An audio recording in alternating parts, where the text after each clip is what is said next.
वसन व्याख्यानमालेतलं 103व्या वर्षातलं आजचं हे 29वं पुष्प सहकार क्षेत्रातील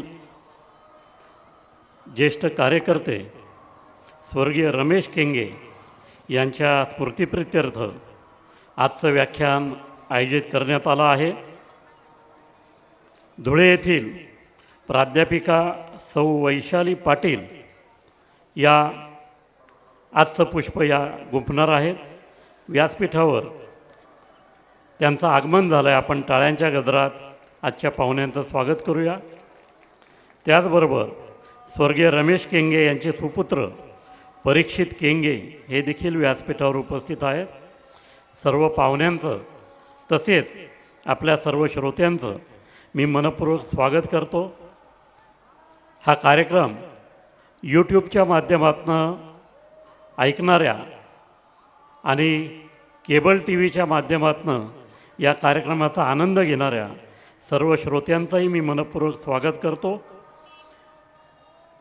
आजच्या दुसऱ्या सत्रामध्ये गौरी औरंगाबादकर प्रस्तुत कथक के रंग हा कार्यक्रम या ठिकाणी होईल आणि संदीप भडगावकर यांच्या चित्रांचं प्रदर्शन आपण आज आयोजित केलेलं आहे। प्रारंभी आपण स्वर्गीय रमेश केंगे यांच्या जीवनकार्यावरील चित्रफीत पाहूया आणि त्यानंतर मी पाहुण्यांना विनंती करेन आपण स्वर्गीय रमेश केंगे यांच्या प्रतिमेला पुष्पहार अर्पण करावा। स्वर्गीय रमेश केंगे पीपल्स बँकेतील प्रशासकीय मंडळावर येत त्यांनी सार्वजनिक कार्यातील कार्याचा श्रीगणेशा केला। सुमारे 4 दशकं सहकारी बँकिंग क्षेत्रातील अग्रणी आणि बँकेला वैभवाप्रत नेण्यास रमेशजींची भक्कम पायाभरणी। एकाच वेळी बँकेच्या वृक्ष व्यावहारिकतेशी आणि अनेक संस्थांच्या आध्यात्मिकतेशी त्यांची नाळ जोडलेली होती। श्री गणेश बाबांशी असलेल्या निकटच्या संबंधांमुळेच गणेश बाबा संस्थान उभारणीत ते कायम अग्रेसर राहिले। काळाराम संस्थान आणि शिर्डी संस्थानचे ते विश्वस्त होते। त्याचप्रमाणे नाशिक जिल्हा बँकेचे संचालक पदही त्यांनी सांभाळले। लँड डेव्हलपमेंट या व्यवसायात पारदर्शी व्यवहारानं त्यांनी एक स्वतंत्र आणि विश्वासाचं स्थान निर्माण केलं। अनेक राजकीय नेत्यांची त्यांचे व्यक्तिगत स्नेहसंबंध होते। वसंत व्याख्यानमालेचे उपाध्यक्षपदही त्यांनी भूषविले। संस्थेच्या निधी संकलनात प्रगतिशील वाटचालीत त्यांचे अमूल्य योगदान कायम स्मरणात राहील। एक प्रेमळ पारदर्शी माणूस रमेश केंगे लासलगावसारख्या तुलनेनं छोट्या गावातला आज लहान थोर अनेकांच्या मनात कायम वसलेला आहे। स्वर्गीय रमेश केंगे यांना नाशिक वसंत व्याख्यानमाला आदरपूर्वक नमस्कार करीत आहे।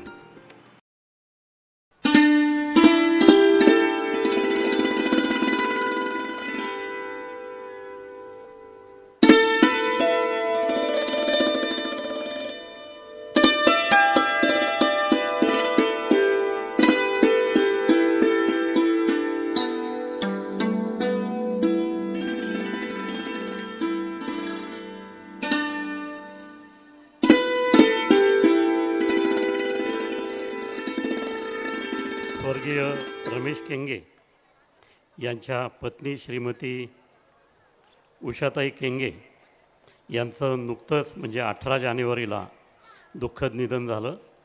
मी उषाताईंनाही व्याख्यानमालेच्या वतीनं मनपूर्वक श्रद्धांजली अर्पण करतो। आपण आता आजच्या वक्त्या प्राध्यापिका सौ वैशाली पाटील यांचा परिचय चित्रफितीच्या माध्यमातून जाणून घेऊया।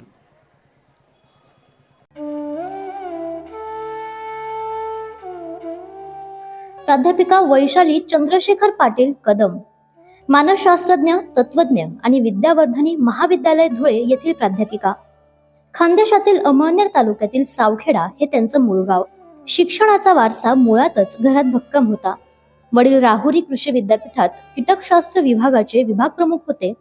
घर आणि समाजकारण हा वारसा आई सुनीता कदम यांच्याकडून प्राध्यापिका वैशाली पाटील यांच्याकडे आला। पुणे विद्यापीठातून त्यांनी शिक्षण पूर्ण केलं. शैक्षणिक आणि संस्कारक्षम कुटुंबाची पार्श्वभूमी लाभलेल्या प्राध्यापिका पाटील ह्या सुप्रसिद्ध विधिज्ञ ॲडव्होकेट बापूसाहेब पाटील यांच्या कुटुंबातील स्नुषा आहेत. त्यांचे पती प्राध्यापक चंद्रशेखर पाटील हे इंजिनियर असून दोन्ही पुत्र वैद्यकीय क्षेत्रात कार्यरत आहेत. समाजातील विविध समस्या जवळून पाहिल्यानंतर त्यांनी समाज प्रबोधनाचा ध्यास घेतला. पुस्तक भिशी सारख्या उपक्रमातून वैचारिक चळवळीची सुरुवात करीत आपणही लिहू शकतो या विचारातून त्यांनी मानस लहरी हे पुस्तक लिहिलं. अभिमानाची बाब म्हणजे या पुस्तकाचं प्रकाशन माननीय शिक्षण मंत्री दादासाहेब भुसे यांच्या हस्ते झाले. विविध वर्तमानपत्रांमधील त्यांच्या लेखांमुळे अनेकांना त्यांच्या मानसिक प्रश्नांची उत्तरे मिळाली. लोकांपर्यंत थेट पोहोचण्यासाठी त्यांनी मानसशास्त्रीय कार्यशाळांची मालिका सुरू केली. अभ्यासातील एकाग्रता, आत्मविश्वास, नातेसंबंध, महिला सक्षमीकरण अशा अनेक विषयांवर त्यांनी बालकांपासून ज्येष्ठांपर्यंत मार्गदर्शन केले आहे. महिलांमधील अंधश्रद्धा आणि नैराश्य लक्षात आल्यानंतर त्यांनी धाडसी जनजागृती केली आणि अंगात येणं हा मानसिक आजार आहे हा वैज्ञानिक दृष्टिकोन समाजासमोर मांडला. महाराष्ट्र शासनाच्या बालकल्याण समिती सदस्य म्हणून प्रथम श्रेणी न्यायदंडाधिकारी या भूमिकेतून त्यांनी 4000हून अधिक बालकांना न्याय मिळवून दिलाय. 300 पेक्षा अधिक पुरस्कारांनी सन्मानित झालेल्या प्राध्यापिका पाटील यांना 2022चा अहिल्यादेवी होळकर पुरस्कार आणि 2026चा राज्यस्तरीय महिला गौरव पुरस्कार प्राप्त झालाय. अशा या प्रेरणादायी व्यक्तिमत्वाच्या प्राध्यापिका वैशाली पाटील आज मन प्रसन्न तर जीवन संपन्न या विषयावर आपल्याशी संवाद साधणार आहेत. असंख्य पुरस्कार मिळविलेल्या प्राध्यापिका वैशाली पाटील यांचा सत्कार करण्यासाठी मी व्याख्यानमालेचे पदाधिकारी मनीष सानप यांना आमंत्रित करतो. आज या ठिकाणी वैशाली पाटील यांचे वडील जे राहुरी कृषी विद्यापीठामध्ये प्राध्यापक होते ते जिजाबराव कदम आणि मातोश्री सुनंदाताई कदम यांनाही व्यासपीठावर येण्याची विनंती करतो. आपल्या मुलीचं कौतुक पाहताना त्यांना निश्चितच आनंद होणार आहे.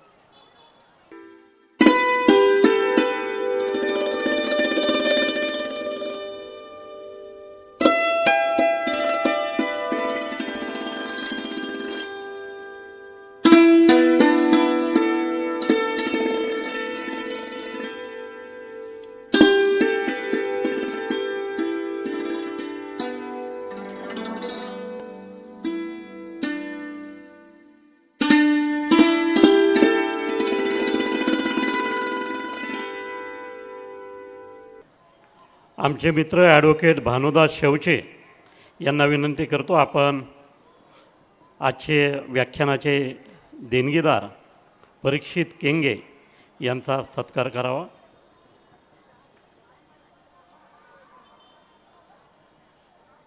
आज आपण या ठिकाणी संदीप भडगावकर यांच्या चित्रांचं प्रदर्शन आयोजित केलं आहे. मी भडगावकर यांना व्यासपीठावर सत्कार स्वीकारायला येण्याची विनंती करतो.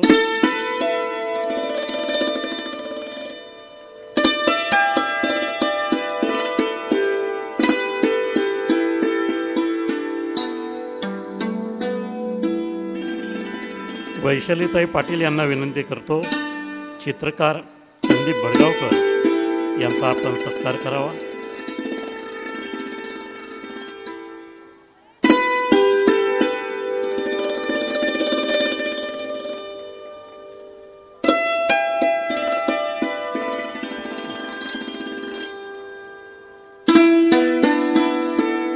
उद्या या ठिकाणी नांदेड येथील सामाजिक कार्यकर्ते, पत्रकार, लेखक रवींद्रसिंग मोदी यांचं व्याख्यान होणार आहे. हिंद की चादर हा विषय उद्या आपण रवींद्रसिंग मोदी यांच्याकडनं समजून घेणार आहोत. उद्याच्या दुसऱ्या सत्रामध्ये ऋषिकेश शेलार प्रस्तुत महफिल ए इश्क हा कार्यक्रम या ठिकाणी सादर होईल. या कार्यक्रमाचं निवेदन सचिन शिंदे करणार आहेत आणि संगीत साथ अनिल धुमाळ, गौरव तांबे, आकाश बैरागी हे करणार आहेत. अनिकेत शेलार, प्रसाद चिने आणि विक्रम नन्नावरे हे ऋषिकेश शेलार यांना कोरस देण्याचं काम करणार आहे. संत कबीर यांच्या विविध रचना महफिल ए इश्क या कार्यक्रमाच्या माध्यमातून सादर होतील. उद्या या ठिकाणी विवेक वासुदेव रनाळकर यांच्या चित्रांचं प्रदर्शन आयोजित करण्यात आलेलं आहे. मित्रांनो, आपल्या सर्वांना कल्पना आहे की 31 तारखेला व्याख्यानमालेचा समारोपाचा ग्रँड फिनाले कार्यक्रम आपण आयोजित केलेला आहे. या कार्यक्रमामध्ये झी मराठी वाहिनीवरील हास्यसम्राट व किचन कलाकार या मालिकेतील प्रसिद्ध असा प्रणव रावराणे हे अभिनेते सहभागी होणार आहेत. त्याचबरोबर लिटिल चॅम्प्सची महाविजेती Gauri Gosavi, Zee Marathi Saregamapa little champs fame गायिका स्वरा जोशी हे सहभागी होणार आहेत. त्याचबरोबर पार्श्वगायक राजनारायण गायकवाड, शिंदेशाही बाणा प्रसिद्ध गायक अमित पगारे आणि सेलिब्रिटी नृत्यांगना आणि नृत्य दिग्दर्शिका मीनाक्षी पोशे या देखील या कार्यक्रमात सहभागी होणार आहेत. त्याचबरोबर देऊळबंद 2 आता परीक्षा देवाची या मालिकेतील चित्रपटाचे निर्माते आणि कलाकार देखील सहभागी होणार आहेत. या ग्रँड फिनाले कार्यक्रमालाही आपण मोठ्या संख्येने उपस्थिती लावावी अशी आपल्याला विनंती करतो. त्याचबरोबर 1 जून रोजी तेंडल्या हा सचिन तेंडुलकर आणि ग्रामीण महाराष्ट्र याचं नातेसंबंध दर्शविणारा सिनेमा आपण या ठिकाणी दाखविणार आहोत. या चित्रपटाचाही आपण जरूर आस्वाद घ्यावा ही विनंती करतो. आजच्या वक्त्या प्राध्यापिका सौ वैशाली पाटील या आता आपल्याशी संवाद साधतील. त्यांचा विषय आहे मन प्रसन्न तर जीवन प्रसन्न. धन्यवाद. सन्माननीय विचार मंच, ज्यांच्या कुशीतून हिंदवी स्वराज्याचं स्वप्न निर्माण झालं त्या राष्ट्रमाता जिजाऊ, ज्यांनी हे स्वप्न सत्यात उतरवलं ते राजे शिवछत्रपती शिवाजी महाराज यांचं नाव घेतल्यावर आमच्या मुखातून जय कधी बाहेर पडतं ते आम्हालाही कळत नाही. अशा शिवबाला घडवणाऱ्या राष्ट्रमाता जिजाऊ यांना अभिवादन. आज एक महिला तुमच्यासमोर बोलते आहे, एवढं धाडस आमच्यात आलंय कुठून? याचं श्रेय आमच्या सावित्रीबाई फुलेंनाच जातं. आमच्या सावित्रीबाई फुलेच प्रत्येकाच्या घराघरापर्यंत आणि दारादारापर्यंत येऊन पोचल्या आहेत. पुस्तकानं मस्तक सुधारतं, सुधारलेलं मस्तक कोणासमोरही नतमस्तक होत नाही, हेच शिकवलं आहे आमच्या सावित्रीबाई फुलेंनी. म्हणून सावित्रीबाई फुले यांना अभिवादन. ललकारी झाली दाही दिशा, जयघोष झाला तिचा, अन्याय अत्याचाराला फोडली तिन्ही वाचा, अशी भारतातील पहिली तत्वज्ञानी राणी आणि रणरागिणी अहिल्यादेवी होळकर यांना अभिवादन. असा शेतकरी चालला रे अलवानी, त्याच्या पायाखाली काटे गेले वाकिसने, असं काव्य करणाऱ्या खांदेचा गळा आणि मराठवाड्याचा मळा जुन्यामध्ये चमकेल आणि नव्यामध्ये झळकेल अशा आमच्या बहिणाबाई चौधरी यांना अभिवादन. लेखणीला जिची धार होती, स्त्री पुरुष समानतेची कल्पना तिनेच मांडली होती. स्त्रियांचं दुःख लिखित स्वरूपात मांडणारी भारतातील पहिली स्त्रीवादी लेखिका ताराबाई शिंदे यांना अभिवादन. माणसाला आपल्या दारिद्र्याची नाही तर अज्ञानाची लाज वाटली पाहिजे असे म्हणणारे डॉक्टर बाबासाहेब आंबेडकर यांना अभिवादन.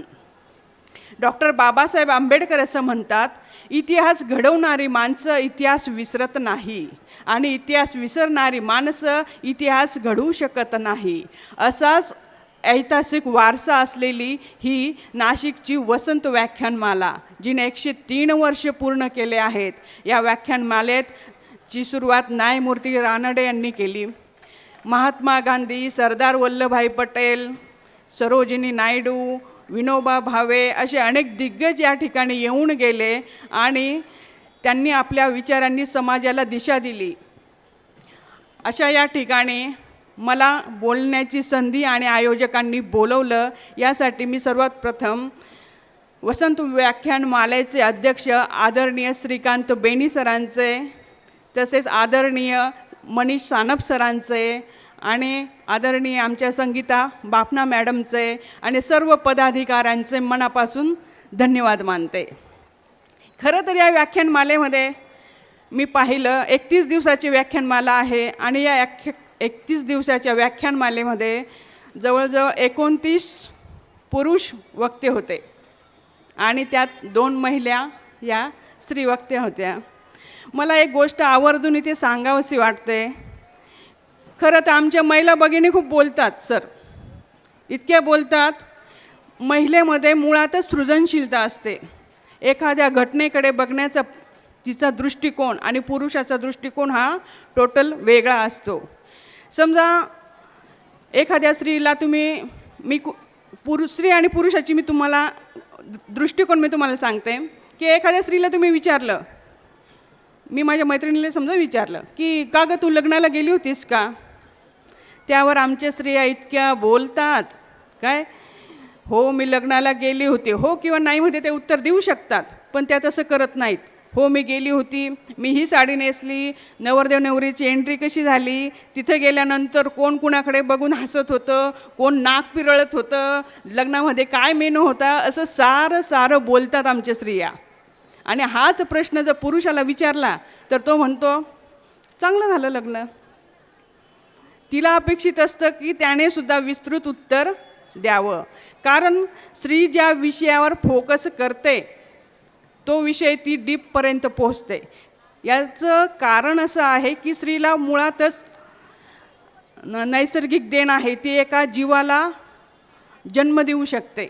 म्हणून तिचा प्रत्येक गोष्टीकडे बघण्याचा दृष्टिकोन हा सृजनात्मकच असतो, असं मला आवर्जून सांगावं असं वाटतं. मग तो दृष्टिकोन ती त्या गोष्टीवर किती फोकस करते. समजा स्त्रीने राजकारणात फोकस केला तर ती राजकारणात पुढे गेली आहे, तिने समाजकारणात फोकस केला आहे तर ती त्या क्षेत्रात पुढे गेली आहे. पण ज्या स्त्रियांनी फक्त बटाटेवर फोकस केला तर बटाट्याचे 100 पदार्थ बनवतील त्या. पण आपण फोकस कशावर करतो याच्यावरच सारी गंमत असते. म्हणून मला वसंत व्याख्यानमालेच्या सर्व पदाधिकाऱ्यांना आवर्जून एक विनंतीच अशी असेल की एखादी व्याख्यानमाला तुम्ही अशी ठेवावी सर की जेथे फक्त 31 महिला बोलतील. कळू दे समाजाला आणि कळू दे जगाला की आमच्या महिला बोलतात आणि खूप काही बोलता येतं महिलांना. जरी आपण प्रत्येक क्षेत्रात स्त्रियांनी प्रगती केली आहे, समाजकारण, राजकारण, अर्थकारण, शैक्षणिक क्षेत्रात, प्रत्येक क्षेत्रात प्रगती केली आहे, पण आजही त्यांची संख्या प्रत्येक घटकामध्ये पाहिलं तर सरासरी ॲव्हरेज काढला तर तो फक्त 15 ते 25% येतो आहे काय. त्याच्यामुळे जोपर्यंत स्त्रिया प्रत्येक याच्यात सक्रिय सहभाग होत नाही तोपर्यंत भारत देश हा विकसित देश होणार नाही. म्हणून आयोजकांना मी असं सांगेल की हा पण एक इतिहास तुम्ही रचा की एक व्याख्यानमाला अशी झाली होती की 31 महिला आल्या होत्या आणि त्या येऊन इथे बोलून गेल्या. तसंच आजच्या हे सांगण्यामागे माझं कारण हे होतं की जर आपण अश्मयुगाचा काळ पाहिला तर सर जो आदिमानव भटकत होता त्या आदिमानवाला स्थिर जीवन दिलं ते स्त्रीनेच. शेतीचा शोध लावला तो स्त्रियांनीच, संगीताचा शोध लावला तो स्त्रियांनीच, आयुर्वेदाचा शोध लावला, शब्दांचा शोध लावला, कवितेचा शोध लावला.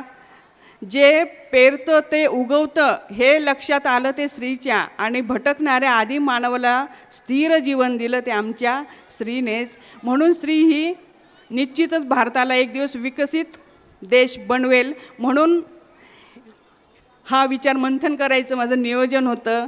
सन्माननीय आयोजकांनी याच्यावर परत एकदा विचार करावा असं मी तुम्हाला विनंती करते.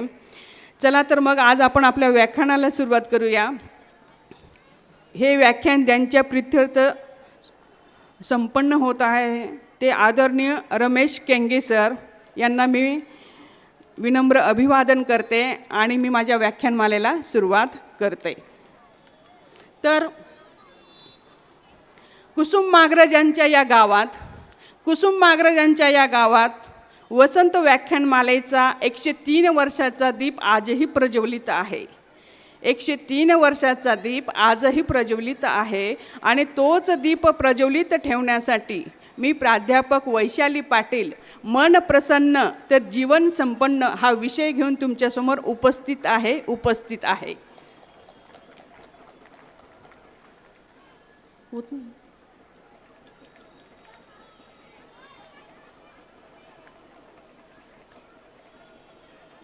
सगळ्यात पहिले आता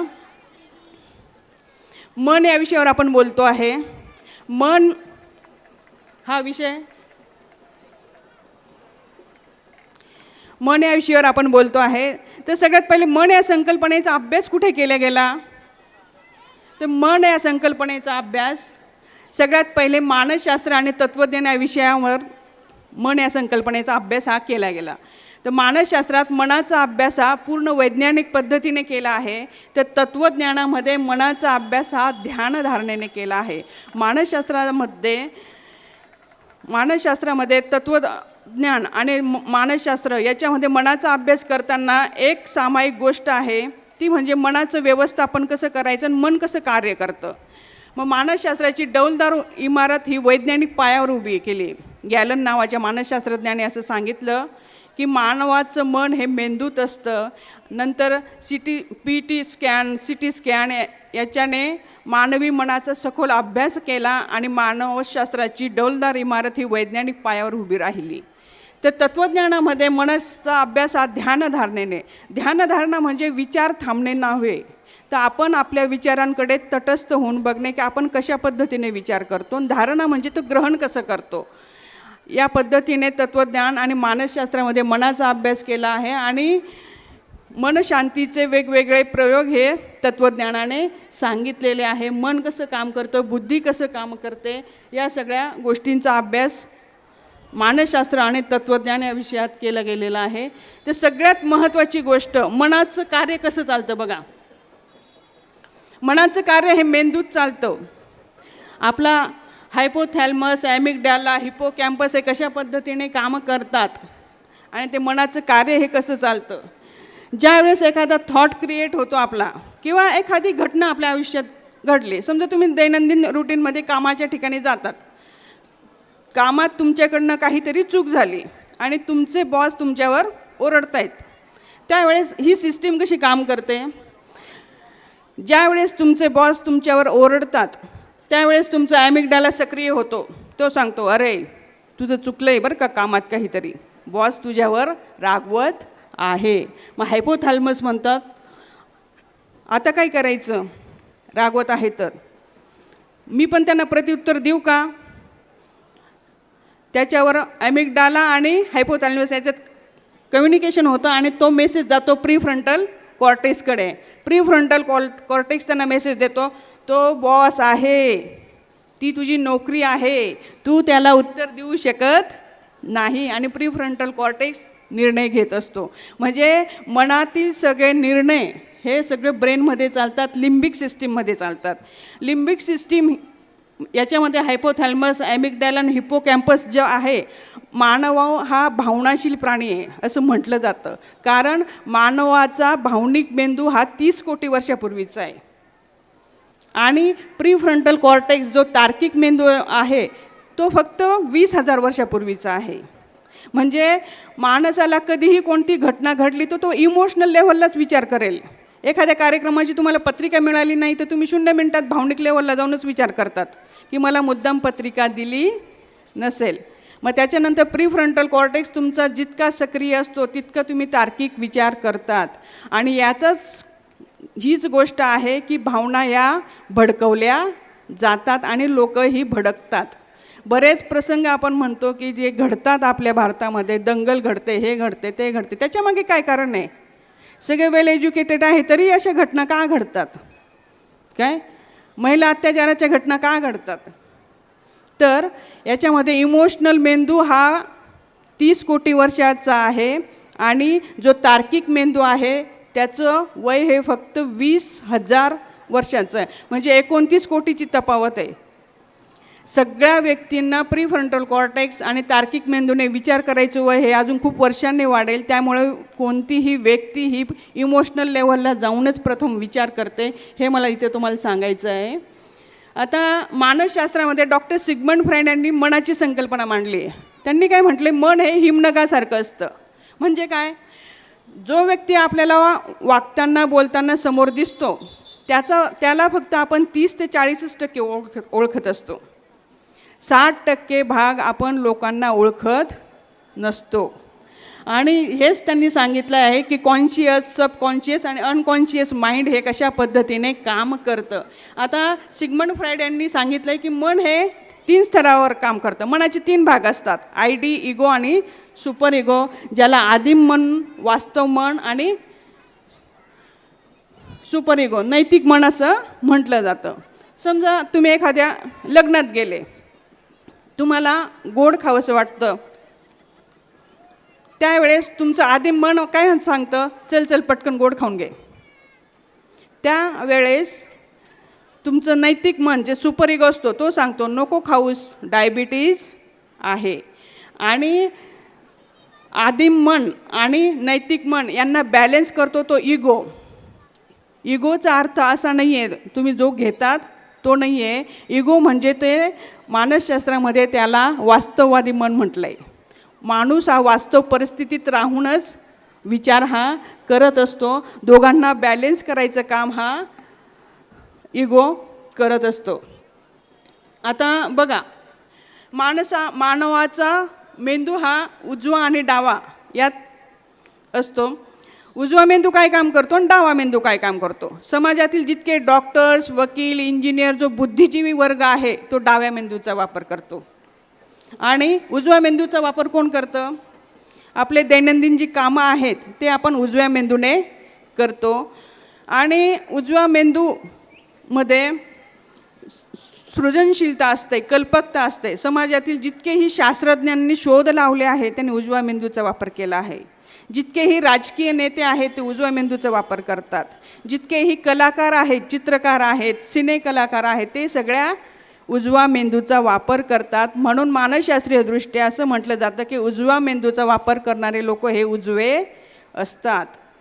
आणि उजवा मेंदू आणि डावा मेंदू याच्यामध्ये कॉर्पस कॅलोसम असतो, तो मेसेज इकडे तिकडे करत असतो. जर तुमचं उजवा आणि डावा मेंदू दोन्हीही काम करतात, आपण बऱ्याच वेळेला आपण असं म्हणतो की मला ही गोष्ट जमत नाही, असं म्हणणं वैज्ञानिकदृष्ट्या अतिशय चुकीचं आहे. प्रत्येकाला प्रत्येक गोष्ट जमतच असते, फक्त आपण आपल्या मेंदूला ती कमांड देत नाही, म्हणून ती गोष्ट आपल्याला जमत नसते. म्हणून समजा उजवा आणि डावा मेंदू दोन्ही ॲक्टिव्ह राहण्यासाठी तुम्ही काय करू शकता, समजा तुम्ही नेहमी उजव्या हाताने लिहितात तर तुम्ही डाव्या हाताने सुद्धा लिहिलं पाहिजे. नेहमी आपण उजव्या हाताने ब्रश करतो, डाव्या हाताने ब्रश करा. तुम्ही कामाच्या ठिकाणी रुटीन रस्त्याने जात असाल तर रुटीन रस्त्याने न जाता वेगळ्या रस्त्याने जाऊन पहा. म्हणजे आपलं जे रुटीन लाईफ आहे त्याच्यामध्ये छोटे छोटे चेंजेस केले तर उजवा आणि डावा मेंदू हा सक्रिय राहतो. समजा तुम्ही वॉकिंग करताना आपण सरळ करतो, बरेच जण उलटासुद्धा वॉक करतात बघा. उजवा आणि डावा मेंदू हा दोन्ही सक्रिय होतो आणि त्याच्यामुळे आपणसुद्धा इतरांसारखे यशस्वी किंवा सृजनशील विचाराचे घडवू शकतो, हे मला सांगायचं आहे. आता बघा, सगळ्यात महत्त्वाचं मनाचं हेड ऑफिस हे मेंदूमध्ये असतं. लिम्बिक सिस्टीम, त्याच्यानंतर हिपोकॅम्पस, हायपोथॅलमस हे सगळे कामं करतात. आणि तुम्हाला ही गोष्ट लक्षात आली असेल की मनाचं हेड ऑफिस हे मेंदूमध्ये असतं, मन हे हृदयात नसतं. हा खूप मोठा गैरसमज आहे लोकांचा की मन हे हृदयात असताना यात खूप मोठी अंधश्रद्धासुद्धा जन्माला येते. कशी, ज्या वेळेस आपण असं म्हणतो की या सगळ्यात म्हणजे फिल्म सिटीने तर वाट लावली मनाची. काय फिल्म सिटीवाले म्हणतात की मेरे दिल में आज क्या है, ॲक्शन अशी असते त्यांची. त्याच्यामुळे सर्वसामान्य नागरिकाला असं वाटतं की मन हे इथे आहे. हृदय हे फक्त पंपिंगचं काम करतं. विचार, थॉट्स हे ते सगळं आपल्या ब्रेनमध्ये तयार होतं.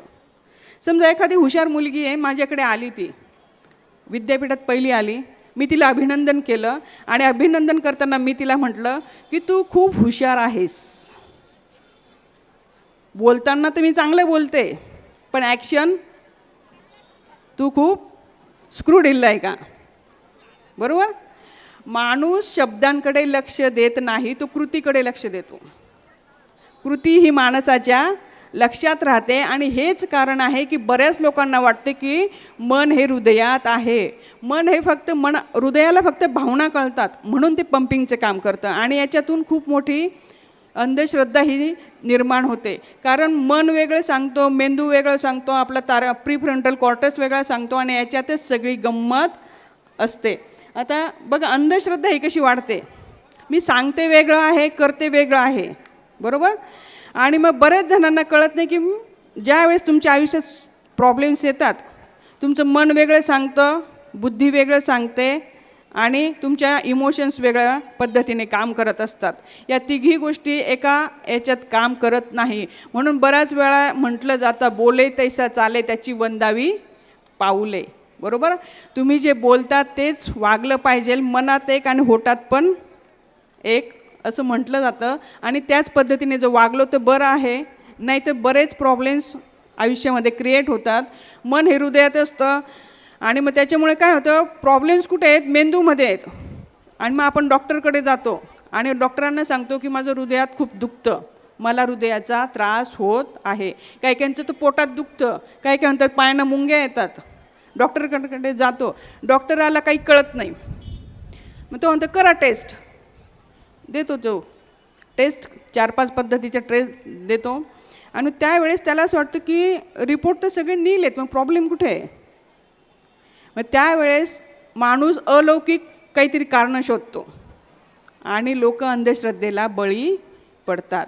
त्यांना असं वाटतं, लोक सगळ्यात पहिले ॲक्सेप्टच करत नाही की मला काही मानसिक त्रास असू शकतो.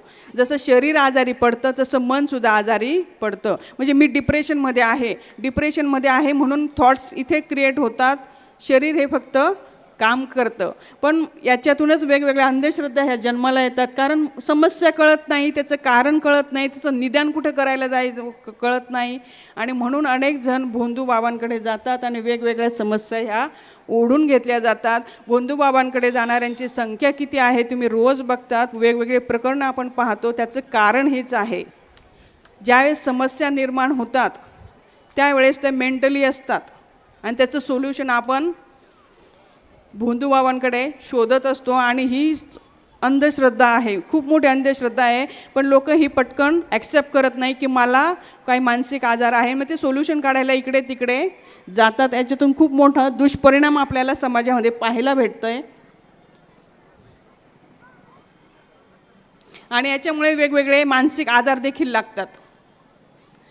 हे सांगायला नको आणि विज्ञानानं पण हे सिद्ध केलं आहे आता की जवळजवळ 60 ते 70% आजार हे मानसिक असतात आणि त्याचं रूपांतर हे मग नंतर शारीरिक आजारामध्ये होत असतं. मानसिक आजारामध्ये डिप्रेशन, एन्झायटी, स्क्रिझोफ्रेनिया हे जे आजार आहेत, हे आजार निर्माण झाल्यानंतर त्याच्या शरीरावर काय परिणाम होतात.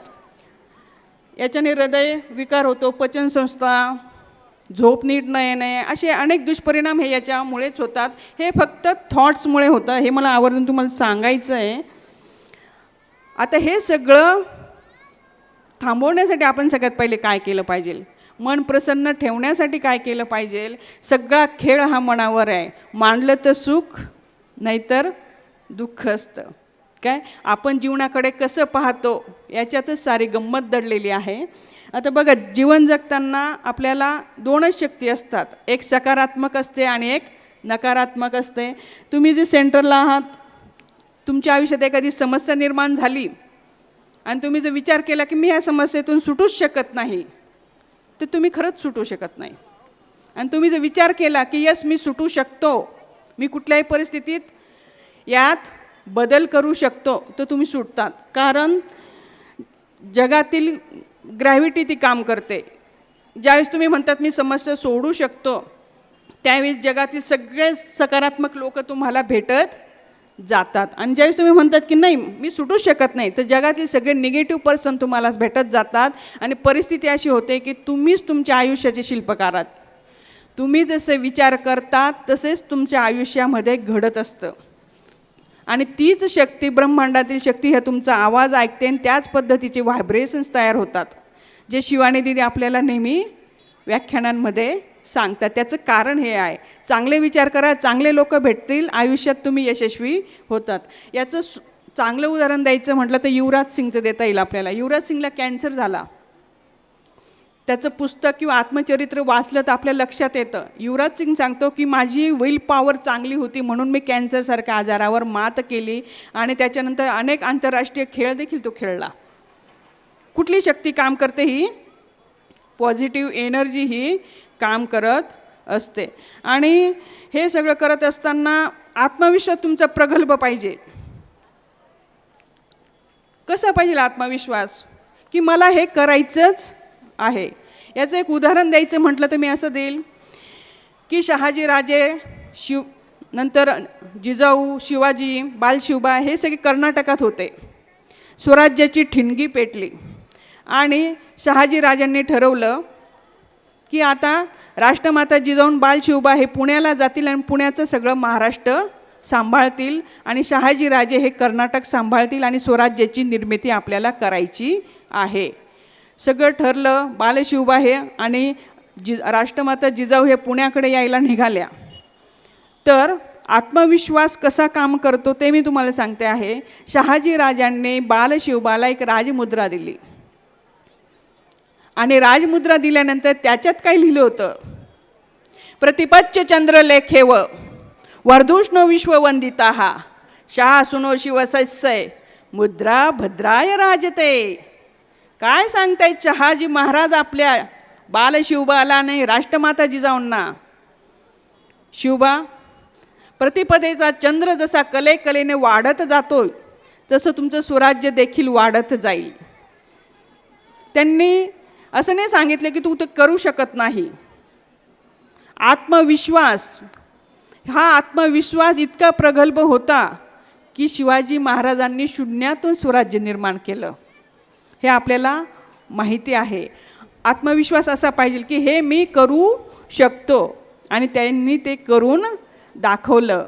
शिवाजी महाराजांच्या सगळ्या लढाया पाहिल्या तर त्या अमावस्येच्या रात्रीच आहेत. कुठेही अंधश्रद्धा नाही आहे. आपण जी म्हणतो ते अशा पद्धतीने आत्मविश्वास अफाट असेल तर निश्चितच तुम्ही यशोगाथा ही रचू शकतात. आता बघा, मन हे इको पॉईंटसारखं असतं. तुम्ही जे निसर्गात जातात, इको पॉईंटला गेल्यानंतर काय होतं? एक आवाज दिला तर त्याची प्रतिध्वनी आपल्याला ऐकू येतात 7 ते 8 वेळा, 2 ते 3 वेळा. पण मन हे असं आहे ज्याचं प्रतिध्वनी तुम्ही जर एखादं म्हटलं, एखादा थॉट क्रिएट केला, तो थॉट तुम्हाला कुठे घेऊन जातो. निसर्गातील इको पॉईंटमध्ये 2 सेकंद लागतात प्रतिध्वनी परत यायला. पण मनाचं जर एखादा तुम्ही विचार केला तर त्याचा विचार हा काहींचा हा आयुष्याच्या शेवटपर्यंत तो विचार राहतो. मन हे विचारांवर चालतं. तुम्ही कुठला विचार त्या मनामध्ये पेरतायत आणि तो साऊंड तुम्हाला किती वेळा ऐकू येतो. दिवसाची सुरुवात तुम्ही कशी करतात हे खूप महत्त्वाचं आहे. दिवसाची सुरुवात समजा तुम्ही कधी अनुभवलं असेल, एखादं गाणं तुम्ही म्हटलं, पंछी बनू उडती फिरू मस्त गगन में.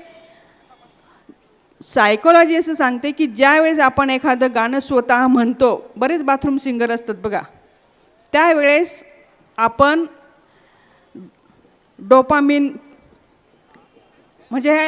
डोपामिन स्रावतो त्यावेळेस आणि हॅपी केमिकल्स निर्माण करतो. म्हणून याच्यावर खूप मोठा रिसर्च पण झाला आहे. जो थॉट आपण क्रिएट करतो आणि ते थॉट क्रिएट करून जेव्हा आपण कामाला जातो, कामाला गेल्यानंतर समजा आपल्याकडनं काही चूक झाली तरी आपली त्याच्याकडे सकारात्मकतेने बघण्याची सवय तयार होते. हा विषय असतो आपण स्वतः गाणं म्हणून दिवसाची सुरुवात करतो का. याच्यावर जर्मनी विद्यापीठामध्ये खूप मोठं संशोधन झालं. त्यांनी काय केलं, एक ग्रुप तयार केला त्याच्यामध्ये त्या ग्रुपला गाण्याआधी आणि गाण्यानंतर त्यांचे ब्लड तपासले, ब्लड सॅम्पल घेतले आणि निश्चितच गाणं म्हटल्यानंतर त्यांचं ब्लड सॅम्पलमध्ये हॅपी केमिकल्स आणि सगळ्यात महत्त्वाचं अँटीबॉडीजचं प्रमाण हे खूप जास्त प्रमाणात वाढलेलं होतं. 30 ते 40% अँटीबॉडीचं प्रमाण वाढलं होतं आणि आनंदाचे जे श्राव असतात त्यांचं प्रमाण हे त्याच्यामध्ये वाढलेलं होतं आणि याच्यावर खूप मोठं रिसर्च पण झालेलं आहे. त्याच्यामुळे दिवसाची सुरुवात ही तुम्ही बातम्या, व्हॉट्सॲप याच्याने न करता एखादं मधुर संगीताने केलं तर ते कशा पद्धतीने तुमच्या ब्रेनवर काम करतात हे मी तुम्हाला सांगायचं आहे. सायकोलॉजी असे म्हणते की बेसूर का होईना तुम्ही गाणं गा. जो बेसूरपणे गाणं गाऊ शकतो तो अनेक प्रकारचे दुःख सहजतेने पेलू शकतो, असं सायकोलॉजीमध्ये खूप मोठं रिसर्च जर्मनीला याच्यात झालेलं आहे. म्हणून जो थॉट क्रिएट करतो तो जाणीवपूर्वक करा. तो इको साऊंड तुम्हाला दिवसभर ऐकू येतो किंवा आयुष्यभर देखील ऐकू येतो. त्यामुळे तुम्ही विचार कसे करतात याच्यावर तुमची सगळी गंमत ही अवलंबून असते. आणि सगळ्यात महत्त्वाचा विषय आता तुमच्या मेंदूच्या लहरी ह्या कशा काम करतात. ऐकायचं आहे ना? ऐकायचं आहे? सतर्क होऊन ऐका. मेंदूच्या लहरी ह्या कशा पद्धतीने काम करतात आणि आपण कशा पद्धतीने. मी सांगते आहे आणि तुम्ही व्याख्यान हे ऐकता आहात. तुमच्या कोणत्या मेंदूच्या लहरी चालू येते आहे आता? बीटा लहरी. तुम्ही जे दैनंदिन कामं करतात कोणत्या लहरी चालू आहेत? त्या बीटा लहरी. आणि त्याच्यानंतर अल्फा लहरी, म्हणजे तुम्ही जेव्हा मेडिटेशन करतात. आता मी व्याख्यान देते काय, मला बाजूला आवाज येतो आहे, काही लक्ष इकडे आहे, काही लक्ष इकडे आहे. ही माझी कोणती अल्फा लहर त्याला म्हणतात. म्हणजे आजूबाजूला जरी आवाज येत असला तरी आपण फुल्ली कॉन्सन्ट्रेशन करायचा प्रयत्न करतो. थोडंसं याला मेडिटेशनसुद्धा म्हणतात. ज्यावेळेस आपण मेडिटेशन करतो त्यावेळेस बाह्य जग आणि अंतर्जग यांना जोडणारा जो पूल असतो त्याला म्हणायचं अल्फा लहरी. आणि डेल्टा लहरी ज्या असतात त्या शांत तुम्हाला झोप देतात. तुमचे दिवसभरातील शरीराचं दुरुस्तीचं काम ह्या डेल्टा लहरी करतात. आणि सगळ्यात मोठी गंमत असते ती थीटा लहरी. हे गहन अध्ययन असतं. या लहरी जेव्हा तुम्ही झोपतात, या लहरी कशा करतात? सजग स्वप्न तुम्हाला त्या काळात पडतात आणि तीव्र सृजनशीलता वाढलेली असते. सबकॉन्शियस माइंड फुल्ली त्यावेळेस तुमचं काम करत असतं. आणि असं म्हणून म्हटलं जातं की ज्यावेळेस तुम्ही झोपतात, ज्यावेळेस तुम्हाला आयुष्यात जे काही पाहिजे आहे तो जर थॉट क्रिएट करून तुम्ही झोपलात तर सबकॉन्शियस माइंड त्याच्यावर काम करायला सुरुवात करतं. म्हणून झोपताना तुम्हाला आयुष्यात ज्या गोष्टी हव्या आहेत त्याची आठवण करून झोपलं तर बाकीचं सगळं काम तुमचा मेंदू हा सांभाळून घेतो. म्हणजे थीटा लहरीचं उदाहरण तुम्हाला द्यायचं सांगितलं तर रामानुज गणिततज्ज्ञ, रामानुजने असं एका ठिकाणी सांगितलं की लिहिलेलं आहे की ज्यावेळेस मला एखादं गणित समजायचं नाही किंवा याचं कॅल्क्युलेशन करायचं, कसं पद्धतीने उत्तर काढायचं हे मला बऱ्याच वेळेस समजायचं नाही, त्यावेळेस मला गाढ झोप यायची आणि गाढ झोपेमध्ये मला त्याचं सोल्युशन सापडायचं आणि मग मला मी ते गणित सोडवायचो, असं खुद्द रामानुजने सुद्धा सांगितलं आहे. अजून एक उदाहरण द्यायचं म्हटलं तर यांचं देता येईल. माझ्या जवळची एक सत्य घटना आहे किंवा कवी बोरकरांचं सुद्धा मला देता येईल. कवी बोरकरांनी मेघदूताचा अनुवाद केला त्यावेळेस त्यांना 8 श्लोकाचा अनुवाद करता आला पण 9व्याचा अनुवाद जमेना. त्यावेळेस या थीटा लहरींनी काम केलं. त्यावेळेस त्यांनी असं सांगितलं की रात्री स्वप्नात एक माझी देवी आली आणि त्या देवीने मला सांगितलं की याचा अर्थ असा असा आहे आणि मी त्यावेळेला रात्री 3:30ला उठून त्याचा अर्थ लिहिला. म्हणजे थीटा लहरी ही सृजनात्मक, म्हणजे तुम्हाला जे हवं आहे, ज्या प्रश्नाचं उत्तर तुम्हाला येत नाही तो थॉट क्रिएट करून ती लहर तुम्हाला त्या पद्धतीने मदत करते. आणि याचं अजून एक वास्तववादी जर उदाहरण द्यायचं म्हटलं तर मी एक आजीची गोष्ट तुम्हाला सांगेल. याच्यामध्ये आजी होती, एक पार्वती आजी होती आणि एक लक्ष्मी आजी. या दोघी एकमेकींच्या चांगल्या मैत्रिणी होत्या. लक्ष्मी आजीला गावाला जायचं होतं. लक्ष्मी आजीने काय केलं, पार्वती आजीला सांगितलं की मला तुझ्या सोन्याचा हार दे म्हटली. पार्वती आजी म्हटली ठीक आहे. ती म्हणे मी लग्नाला जाईल आणि तुझा हार घालून छानपैकी लग्न लावेल. पार्वती आजी म्हटली ठीक आहे. मग लक्ष्मी आजी म्हटली तू पण येशील का त्या लग्नाला? ती म्हटली नाही, तुझे नातेवाईक आहे तूच जा. आणि लक्ष्मी आजीने तो हार घेतला. हार घेतल्यानंतर लग्न लागलं संपन्नात. आणि त्याच्यानंतर 1 महिना उलटला गेला. पण इकडं पार्वती आजीची तब्येत दिवसेंदिवस खराब होत चाललेली होती. पार्वती आजीने काय केलं, एक दिवस घरच्यांना सांगून तिने एक शेवटचा श्वास घेतला. श्वास घेतल्यानंतर आजीचं मग 10वं झालं, 13वं झालं आणि बरेच दिवस उलटून गेले. बरेच दिवस उलटून गेल्यानंतर घरातले सगळे शोधायला लागले की आपल्या आईकडे सोन्याचा हार होता, तो गेला कुठे. आता बघा, लक्ष्मी आजी आणि पार्वती आजी या दोघांनाच माहिती होतं की हार कुणी कुणाला दिला आहे. आणि त्यावेळेस सगळ्यात विचारणा कुणाला झाली, सुनबाईला, जिचं नाव होतं सत्यभामा. सत्यभामाला विचारलं की हार कुठे गेला. सत्यभामाला असं वाटलं मी तर काही घेतलेला नाही आहे. सत्यभामा अतिशय विवंचनेत राहिली. तिने देवाला नमस्कार केला आणि म्हटली की मला या समस्यातून तू सोडव.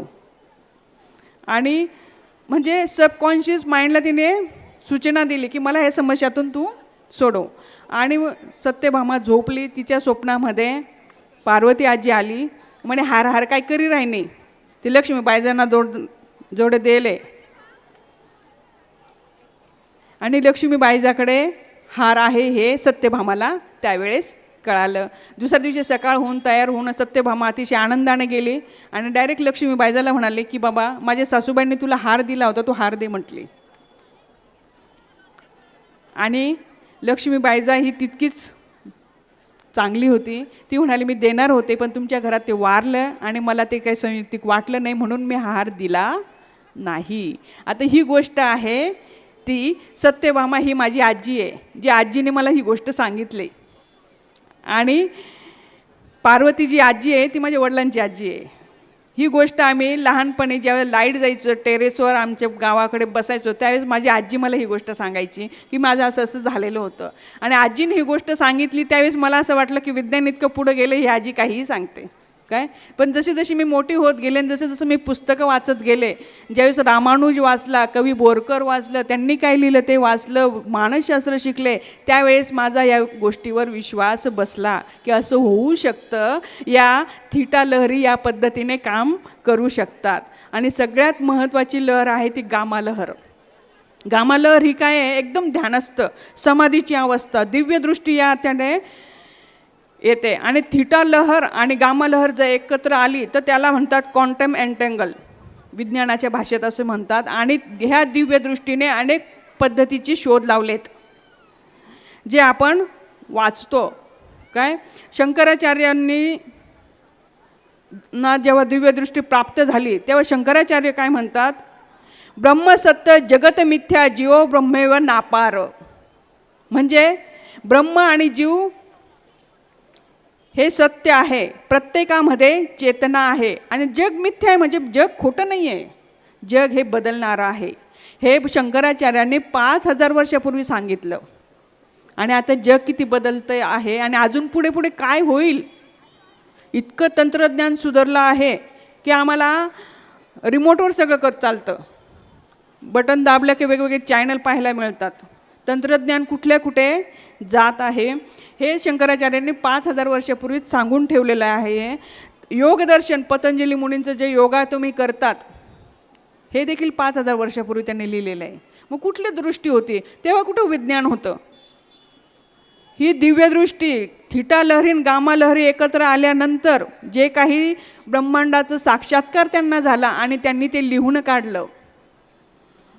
चरक ऋषींनी आयुर्वेद शोधून काढला, आर्यभटांनी गणित भूगोल शोधून काढला, कणाद ऋषींनी सांगितलं, वैशेषिक दर्शनात अणुसिद्धांत त्या काळात सांगितला.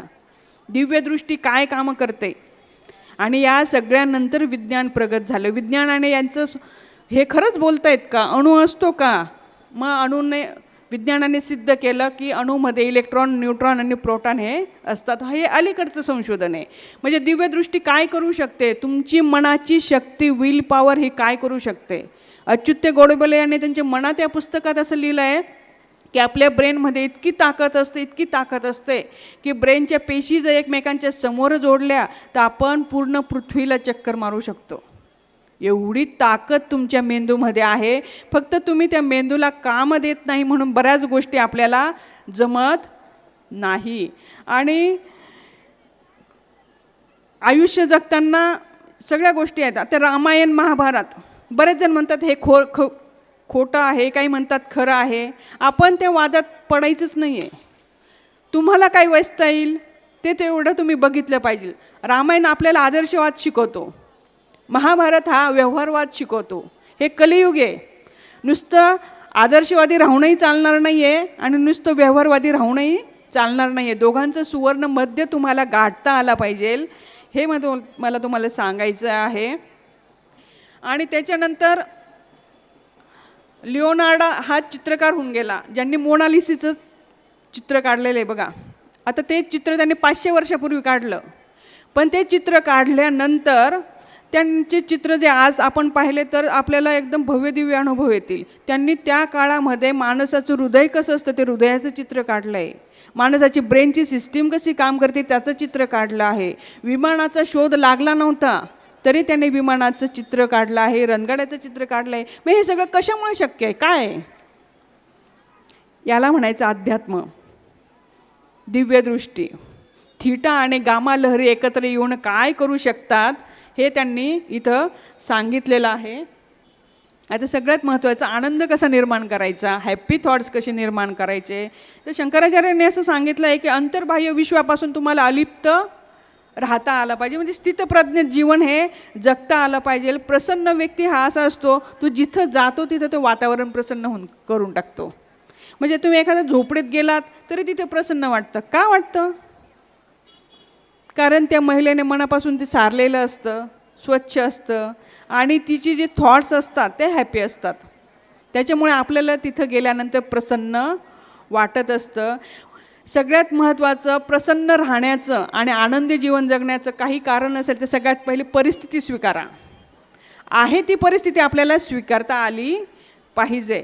आणि जे काम करतात ते मनापासून काम हे करता आलं पाहिजे. समजा तुम्ही येताना इतकी ट्रॅफिक जाम होती की शेवटी मी चालत आले 500 मीटर. ते म्हणजे ट्रॅफिक जाम झाल्यानंतर सगळे लोक एकमेकांना इतक्या शिव्या देत होते, ए तुझी गाडी इकडे घे, असं घे, तसं घे. इतकी ट्रॅफिक जाम होती, इतकं वैताग. तेव्हा मी बऱ्याच जणांची शिव्यासुद्धा ऐकल्या. म्हणजे ठीक आहे, ट्रॅफिक जाम झाली, मी काय करू शकते? मी गाडीतून उतरले आणि चालत आले. माणूस काय करतो, परिस्थितीचा स्वीकार करणं आपल्याला जमलं पाहिजे. याच्यावर पण, शिव्या देण्यावर पण नेरिफ हेर्सन यांनी संशोधन केलं आहे 2006 मध्ये. 0 गोष्टीला काही लोक टेम्पर होऊन जातात. म्हणजे छोट्या गोष्टी असेल तर लगेच त्यांचा हर्ट होऊन जातात आणि लगेच अद्वा ते बोलतात. हेरिफने असं सांगितलं की जे लोक शिव्या देतात ते लोक मनाने कमकुवत असतात आणि सगळ्यात महत्त्वाचं, त्यांना हार मान्य नसते. परिस्थितीत ते हारलेले असतात. ट्रॅफिक जाम झाले तर आम्ही काय करू शकतो? काहीच नाही करू शकत ना.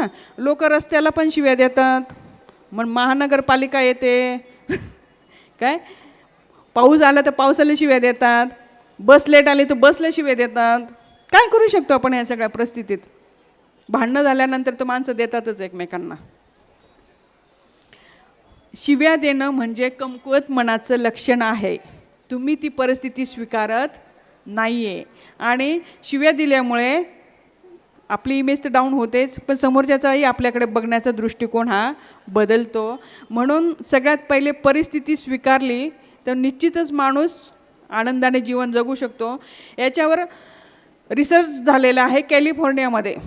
एक सायकोलॉजिस्ट होता, त्यांनी याच्यावर रिसर्च केलं. रॉबर्ट म्हणून त्याचं नाव आहे. त्यांनी काय रिसर्च केलं की जी व्यक्ती आपल्याकडे जे आहे त्याच्याबद्दल कृतज्ञता व्यक्त करते त्या व्यक्ती जास्त प्रसन्न राहतात. मग त्यांनी काय केलं, 2 ग्रुप तयार केले, ए आणि बी ग्रुप. ए आणि बी ग्रुप तयार केल्यानंतर ए ग्रुपला त्यांनी सांगितलं की तुम्ही तुमच्या आयुष्यात रोज कुठल्याही 4 ते 5 अडचणी लिहून काढायच्या रोज रात्री झोपताना, की आज मला काय काय प्रॉब्लेम्स आले, निगेटिव्ह थॉट्स. आणि एका ग्रुपला सांगितलं की तुम्ही तुमच्या आयुष्यात काय चांगलं झालं ते लिहा. म्हणजे फॉर एक्झाम्पल, आज मला आईच्या हातचं जेवण मिळालं, आज माझ्या सहकार्याने मला ही मदत केली. दैनंदिन जीवनामध्ये ज्या ज्या गोष्टी घडतात ते लिहा. आणि हा प्रयोग 10 आठवडे केल्यानंतर, त्याचं ॲनालिसिस केल्यानंतर जी व्यक्ती कृतज्ञता लिहित होती ती निश्चितच इतरांपेक्षा प्रसन्न आणि आनंदी होती. हे कॅलिफोर्नियात त्यांनी सिद्ध केलं. आणि म्हणजे तिचं हॅपी राहण्याचं प्रमाण हे 60 ते 70% होतं, जे सर्वसामान्य व्यक्ती रोजच्या जीवनात राहू शकत नाही. म्हणजे ज्या वेळेस रोज रात्री झोपताना आपण सगळ्यात पहिले रोजनिशी तयार करा कृतज्ञता, माझ्या आयुष्यात कुठल्या 3 गोष्टी चांगल्या आहेत. आणि दुसरी गोष्ट आहे पण हा शब्द वापरायला शिका. ट्रॅफिक जॅम होती, पण बरं झालं मी व्याख्यानाच्या ठिकाणाच्या जवळ होते म्हणून मी 500 मीटर ही चालत आले. माझी गाडी पंक्चर झाली, पण बरं झालं गॅरेज हे जवळच 1 किलोमीटरवर होतं. पण हा शब्द जर वापरला तर त्या घटनेकडे बघण्याचा दृष्टिकोन निश्चितच तुमचा सकारात्मक होतो. याच्यावर बरेच म्हणजे कृतज्ञता या विषयावर जर्मनीमध्ये पण, फ्रान्समध्ये पण आणि बरेच ठिकाणी याच्यावर रिसर्च झालेले आहेत, की जी व्यक्ती स्वतःच्या आयुष्यात ज्या ज्या गोष्टी आहेत त्याच्याबद्दल कृतज्ञता व्यक्त करते ती इतरांपेक्षा निश्चितच आनंदी असते. हे आहे हॅपी हार्मोन्स हे कसे पद्धतीने काम करतात. आता सगळ्यात बघा, आनंद जो आपल्या जीवनात कायम राहत नाही त्याला सगळ्यात महत्त्वाचं कारण आहे वासना, लोभ. गौतम बुद्ध सांगतात की लोभ हेच दुःखाचं कारण आहे. थोडीशी लाईट जरी गेली तरी आपण इतकं अस्वस्थ होतो, मोबाईल डिस्चार्ज झाला तरी आपण अस्वस्थ होतो. इतकी आपली क्षमता ही कमी झालेली आहे. आणि रील्समुळे तितकी क्षमता कमी झाली की आम्ही कुणालाही 30 सेकंदाच्या वर ऐकूच शकत नाही. पण हे वसंत व्याख्यानमालेचं कौतुक म्हणावं की त्यांनी इथं इतके लोक जमा केले, जिथं लोक रील्सच्या आणि याच्या माध्यमातून ज्यांची ऐकण्याची क्षमता कमी झाली आहे. आणि ही वसंत व्याख्यानमाला टिकून ठेवण्याचं सगळ्यात मोठं श्रेय जर कुणाला जातं ते श्रोते वर्गाला जातं. नाशिकमध्ये असा वर्ग आहे जो 1 तास बसून ऐकू शकतो. काय नाहीतर लोकांची मेंटॅलिटी अशी झाली की 30 सेकंदाच्या वर ऐकूच शकत नाही. इंट्रोडक्शनचा विषय होता, मॅडम 2च मिनटं लोक ऐकत नाहीत म्हटले. नाही ऐकत लोक, आणि ते सत्य पण आहे. का बरं? कारण रील्सने तुमची कॅपॅसिटी फक्त 30 सेकंदाची ठेवलेली आहे. अशा या काळामध्ये पूर्वीच्या काळी लाईट जायची तर आम्ही आमची आजी आजोबा आम्हाला गोष्टी सांगायचे, आम्ही आनंदाने जातो. आणि आजकाल मुलं लगेच म्हणतात, मम्मी मला खूप बोर होतं आहे. मला तर आठवलंच नाही हो, माझ्या आईने तर माझ्या आई किंवा वडिलांना मी कधी असं ऐकताना पाहिलंच नाही की मला खूप बोर होतं आहे. त्याच्यामुळे आमच्या पण आयुष्यात बोर हा शब्द नाही आहे. पण आता एवढे मुलं ते म्हणतात मला बोर होतं खूप. कुठे चालला आहे भारत आणि कुठं चालले आपले भारतातील लोक? वासना ही सगळ्यात म्हणजे आता बघा, तृप्ती टिकू देत नाही. जर तुम्हाला पहिला नंबर मिळाला तर तुम्हाला असं वाटतं मी अजून वर कसं जाऊ. तुम्हाला 3रा नंबर मिळाला असता तर तुम्ही म्हटलं अरे पहिला तरी मिळाला असता. गाडी झाली, बंगला झाला तरी असं वाटतं की नको अजून मर्सिडीज गाडी असते तर बरं झालं असतं. वासना ही तृप्ती टिकू देत नाही. आणि साधेपणाने जगलं पाहिजे. झोपडीत बसवलं तरी बसता आलं पाहिजे, आणि 5 स्टार हॉटेलमध्ये चहा प्यायला सांगितलं तरी आपल्याला तिथे पिता आला पाहिजे. इतकं साधेपणाने जर जीवनाचा अंगीकार केला तर ती माणसाला तृप्ती देते. आता सेल लागतात. कशाचे सेल लागतात हो? घड्याळाचे सेल लागतात. अजून कसले लागतात? कपड्यांचे, बुटांचे. सेल हे चैनीच्या वस्तूंचे लागतात. गरज आणि चैन यातला फरक समजून घ्या. गरजेच्या वस्तू कधी ऐकलं आहे का? गव्हाचा सेल लागला आहे, खाद्यतेलाचा सेल लागला आहे,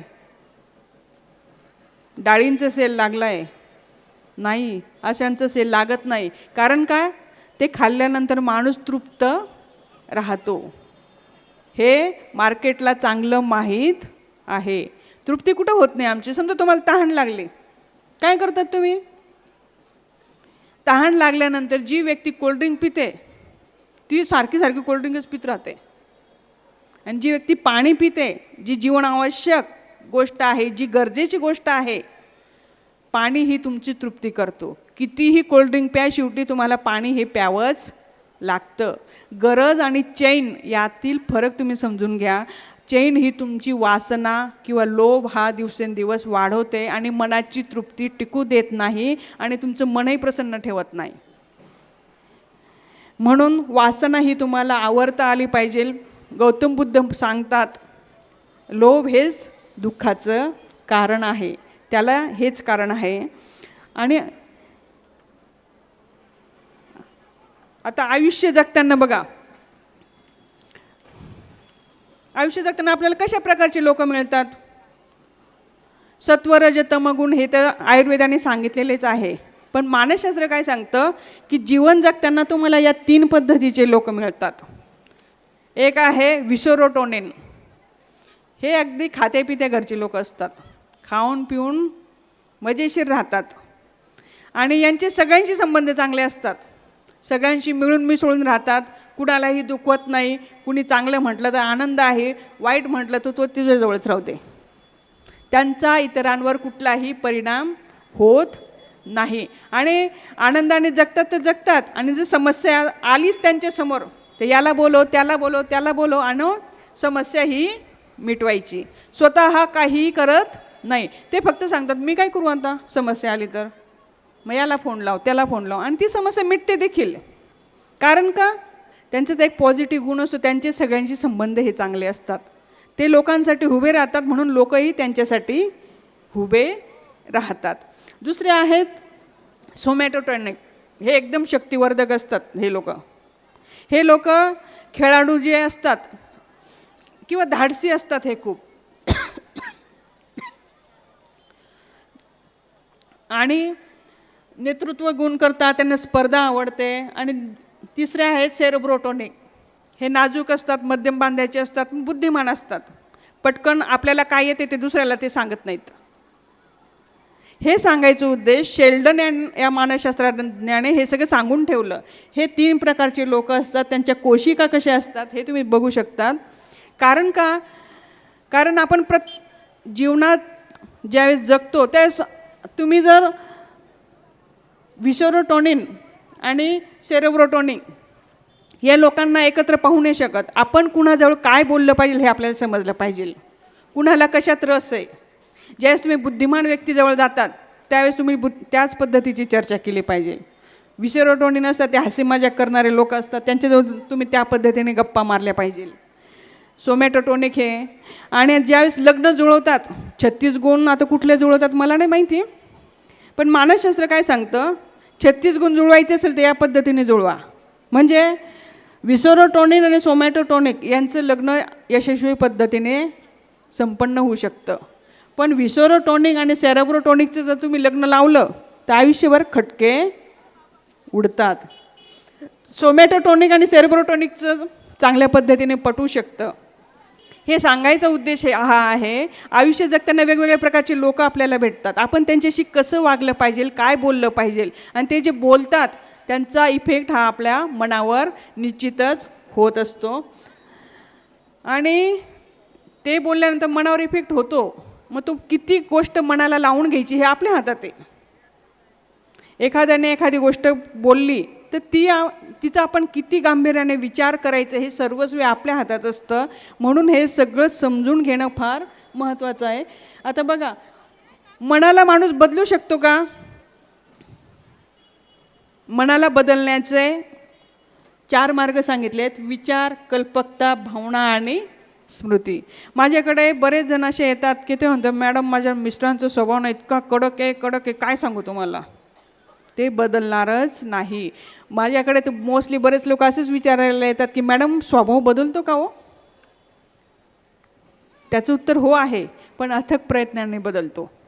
स्वभाव हा संस्काराचा भाग आहे. म्हणजे कसं, समजा भजी तळतायत, आपण तो वास घेतला तर आपल्याला लगेच तोंडाला पाणी सुटतं. कारण का, आपल्यावर ते भजीच्या वासाचे संस्कार हे झालेले आहेत. पण जापानीज माणूस असेल आणि त्याच्यासमोर भज्या तळल्या तर त्याच्या तोंडाला पाणी नाही सुटणार. त्याच्या तोंडाला पाणी कुठे सुटेल, बेडूक आणि मासा पाहिला तर. बरोबर. म्हणजे ज्याच्यावर ज्या गोष्टीचे संस्कार झालेले आहेत त्या पद्धतीने तो वागत असतो. आणि प्रत्येकाचे संस्कार, प्रत्येकाचं कुटुंब, प्रत्येकाचं शहर हे वेगवेगळे असतं. त्या पद्धतीचे संस्कार त्याच्यावर होतात. आणि मग ते संस्कार झाल्यानंतर स्वतःला बदलणं हे शक्य आहे. हे केव्हा शक्य आहे, तुमचं विचाराचं पॅटर्न जेव्हा तुम्ही बदलाल तेव्हा. विचार बदललं तर आयुष्य बदलतं, हे आता विज्ञानाने देखील सिद्ध केलेलं आहे. विचार बदलले तर काय होतं, समजा तुम्हाला एखादी गोष्ट आयुष्यात हवी आहे, तुम्ही त्याचा सतत विचार केला तर तुमची जे न्यूरॉन्स आहे त्यांची लांबी रुंद वाढते आणि एक नवीन पॅटर्न तयार होतो. आणि तो पॅटर्न तयार झाल्यानंतर त्याला म्हणतात न्यूरोप्लास्टिसिटी असते बघा.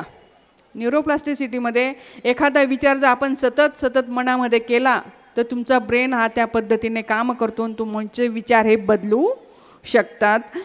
आणि विचार बदललं तर जग हे आपोआप बदलतं. पण त्याच्यासाठी तुम्ही रोज त्याच्यासाठी अथक प्रयत्न केले पाहिजे. त्याच्यानंतर दुसरी आहे कल्पना. कल्पना ह्या तुमच्या जीवनाची संकल्पना ठरवत असतात. संकल्पना म्हणजे काय, तुमच्या आयुष्यात कल्पना हे वास्तविक असाव्यात. आता अल्बर्ट आइन्स्टाईनने सांगितले की प्रकाशाचं वक्रीभवन होतं, त्याच्यासाठी प्रकाश किरण हे सरळ जात होते. मग त्यांनी ते विधान केलेलं आहे. समजा तुमच्याकडे 50,000 रुपये आहेत आणि तुम्ही म्हटले की मला मल्टीनॅशनल कंपनी स्थापन करायची आहे, तर ते शक्य होत नाही. म्हणून तुमचे विचार हे वास्तववादी असले पाहिजे, कल्पना ह्या वास्तववादी असल्या पाहिजे. आणि त्याच्यानंतर आहे भावना, इमोशन्स.